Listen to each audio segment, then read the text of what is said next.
বলছিলেন যে অনেক মানুষ তার পাশে, অনেক ভিড়, উনি নিজেই বলতে ঘুমাতে পারে না।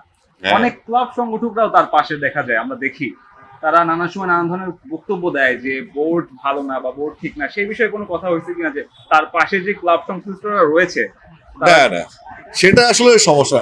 একজন মন্ত্রী বা একজন এমপি বা একজন জনপ্রতিনিধি দায়িত্বশীল জায়গায় সবাই যাবে।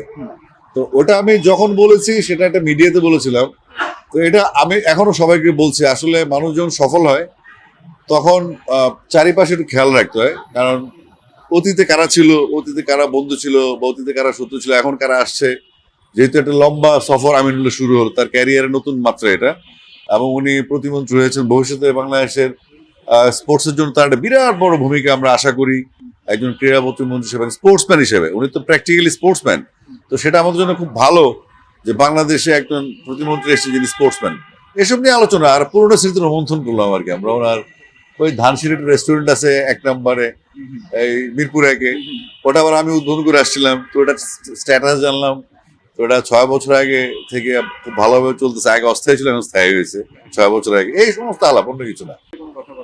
না, আমরা আসলে বেসিক্যালি ব্যক্তি আমিনুল ব্যক্তি আসিফের সম্পর্কটা নিয়ে আমরা মিট করেছি। এখানে বিসিবির কোনো ইস্যু নেই। তো আলাপ যখন তা না, আমরা আলাপ করেছি যে বিসিবি নিয়ে। আমি তাকে বলেছি আসেন একদিন বসি আমরা। হ্যাঁ ঠিক আছে, আমরা বসবো। এই কারণ বসতে হবে, এটা অফিসিয়াল যেহেতু মিটিং না, অফিসিয়াল কোনো সাক্ষাৎও না, এটা জাস্ট একটা বললাম টেলিপ্যাথিক যোগাযোগ। আমরা দুজন অনেক আগে থেকে সম্পর্কিত। আর আমিনুলকে আমি সবসময় ক্রীড়ামন্ত্রী বলতাম, সবার সাথে পরিচয় অতীতে যখন ছোট ছিল, মানে রাজনীতি শুরু করেন, ফুটবলার ছিলেন।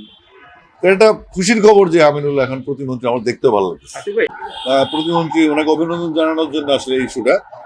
আমরা তো এটা পুরনো সম্পর্কের মধ্যে ছিলাম, আমিনুল আমি অনেক আগে থেকে আমরা সম্পর্কিত, এবং ওর সম্বন্ধে আমার খুব উচ্ছ্বাস সবসময়।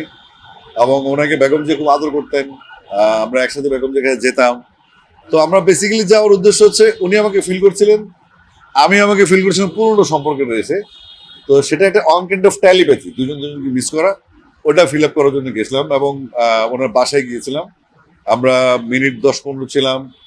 তারপরে এই যে রাজনীতির যে সুফল কুফল, ও যে বেচারে ঘুমাইতে পারতেছে না এখন, বা এত নেতা কর্মী, এত দায়িত্ব, এটার সাথে কিরকম অভ্যস্ততা, একটু আলোচনা করলাম আর কি, এমনি অন্য কিছু না।